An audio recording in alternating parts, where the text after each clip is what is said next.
Hi நண்பா, இந்த ஒரு வீடியோவில் நம்ம என்ன பார்க்க போகிறோம் அப்படின்னா, திடீரென அதிகரித்த தி கோட் திரைப்படத்தோட வசூல். அதாவது தி கோட் திரைப்படம் 24வது நாளில் தமிழகத்தில் எவ்வளோ டிக்கெட் விற்பனையாக இருக்குது, அதன் மூலம் எவ்வளோ கலெக்ஷன் இருக்குது அப்படின்றதான் இந்த ஒரு வீடியோவில் நம்ம அடியில் வந்து பார்க்க போகிறோம். அதுக்கு முன்னாடி சாட்டர்டே ஹாலிடேஸ் அப்படின்றதுனால தி கோட் திரைப்படத்தோட வசூல் வந்து பார்த்தீங்கன்னா அதிகரிச்சிருக்குது.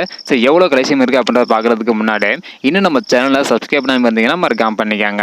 ஓகே நண்பா, வாங்க இன்னைக்கான வீடியோக்குள்ளே போகலாம். ஓகே நண்பா, 24வது நாளில் தமிழகத்தில் எவ்வளோ கலெக்ஷன் இருக்குது அப்படின்றத டீட்டெயில் வந்து பார்த்துடலாம். அதாவது 226 ஷோ வந்து போட்டிருக்காங்க. 33,465 டிக்கெட் வந்து விற்பனையாக இருக்குது. இதன் மூலம் 60 லட்சம் வரையும் தி கோட் திரைப்படம் வந்து பார்த்தீங்கன்னா 24வது நாளில் தமிழகத்தில் மட்டும் கலெக்ஷன் இருக்குது. 23வது நாளில் 24 லட்சம் வரையும் கலெக்ஷன் பண்ணி இருந்தது. ஸோ இந்த நிலையில் ஹாலிடேஸ் அப்படின்றதுனால 60 லட்சம் வரையும் 24வது நாளில் தமிழகத்தில் மட்டும் தி கோட் திரைப்படம் கலெக்ஷன் இருக்குது. இன்னைக்கு சண்டே ஹாலிடேஸ் அப்படின்றதுனால இன்னமும் வசூல் அதிகரிக்கும் என எதிர்பார்க்கப்படுகிறது. ஸோ வெயிட் பண்ணி பார்க்கலாம் நண்பா. ஓகே நண்பா, இந்த மாதிரி தி கோட் திரைப்படம் மட்டும் இல்லாமல் சினிமா அப்டேட்டையும் தெரிஞ்சுக்க முடிச்சிங்கன்னா மறக்காம நம்ம சேனல் சப்ஸ்கிரைப் பண்ணிக்காங்க.